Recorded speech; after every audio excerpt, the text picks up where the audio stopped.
দর্শক বিন্দু, আজ 29শে সেপ্টেম্বর। চলুন দেখে নেওয়া যাক আজকে আমাদের পুজোর মধ্যে দিয়ে আবহাওয়া কেমন থাকছে, কোন কোন জেলায় বৃষ্টি হবে, কোন কোন জেলায় মেঘাচ্ছন্ন থাকছে আকাশ। চলুন দেখে নিই। আকাশে কোথাও নেই জমা কালো মেঘ। সপ্তমীতে ফের বৃষ্টি নামবে কি জানালো আবহাওয়া আলিপুর দপ্তর। সপ্তমীতে ফের বৃষ্টির পূর্বাভাস রাজ্যের একাধিক জেলায়। ছাতা মাথায় নিয়ে ঠাকুর দেখতে বেরোতে হবে। কোন কোন জেলায় সতর্কতা জারি করা হয়েছে জানালো আবহাওয়া আলিপুর দপ্তর। কি জানালো আবহাওয়া আলিপুর দপ্তর চলুন দেখে নেওয়া যাক। কলকাতায় অষ্টমী পর্যন্ত হালকা থেকে মাঝারি বৃষ্টির আশঙ্কা করেছিল আগেই হাওয়া অফিস। তবুও পঞ্চমী ষষ্ঠীর সন্ধ্যায় ভিজতে হয়নি কলকাতায় আসা দর্শনা প্রার্থীদের। তবু আইএমডি সূত্রে খবর, আজ ও কাল কলকাতার জন্য হলুদ সতর্কতা জারি নেই। রাজ্যে কিছু জেলায় বজ্রবিদ্যুৎ সহ বৃষ্টির আশঙ্কা করা হচ্ছে। কেমন যাবে আমাদের কালকের দিনটা? ছাতা মাথায় কি ঠাকুর দেখতে যেতে হবে আমাদেরকে?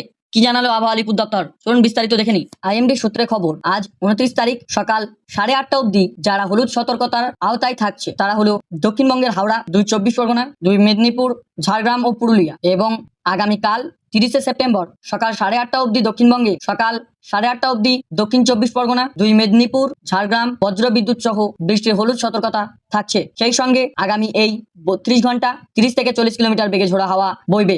আজ অর্থাৎ 29শে সেপ্টেম্বর সকাল 8:30টার পর দার্জিলিং, জলপাইগুড়ি, কালিম্পংকে বজ্রবিদ্যুৎ সহ বর্ষণে প্রবল আশঙ্কা থাকছে। পিছু ছাড়ছে না নিম্নচাপ। অষ্টমী পর্যন্ত হালকা থেকে মাঝারি বৃষ্টির পূর্বাভাস রয়েছে। ফলে এই কটা দিন আমাদের ছাতা মাথায় ঠাকুর দেখতে যেতে হবে। তবে অষ্টমীতে ফের তৈরি ঘূর্ণাবর্ত। নবমীর রাত থেকে আকাশের মুখ ভার। নবমীতে নিম্নচাপের বৃষ্টিতে ভাসতে পারে কলকাতা সহ দক্ষিণবঙ্গের বেশ কয়েকটি জেলা। সোমবার আজকে 29শে সেপ্টেম্বর সপ্তমীতে কলকাতা সহ গোটা দক্ষিণবঙ্গে বিক্ষিপ্তভাবে হালকা বৃষ্টি হতে পারে। মঙ্গলবার অষ্টমীতে কলকাতা সহ দক্ষিণবঙ্গে হালকা বৃষ্টি হলেও উত্তর আন্দামান সাগরে ফের ঘূর্ণাবর্ত তৈরি হবে। বুধবার নবমীতে কলকাতা সহ দক্ষিণবঙ্গে হালকা থেকে মাঝারি বৃষ্টি হবে, তবে উত্তরবঙ্গে বৃষ্টি বাড়বে। বৃহস্পতিবার নবমীতে গোটা দক্ষিণবঙ্গে ভারী বৃষ্টির সম্ভাবনা রয়েছে। উত্তরবঙ্গেও বৃষ্টির পরিমাণ আরও বাড়বে, বিশেষ করে জলপাইগুড়ি, আলিপুরদুয়ার ভারী বৃষ্টি হবে।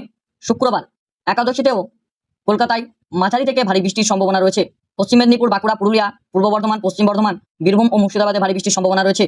এই ছিল আজকের আবহাওয়া পূর্ণাঙ্গ আপডেট। ধন্যবাদ।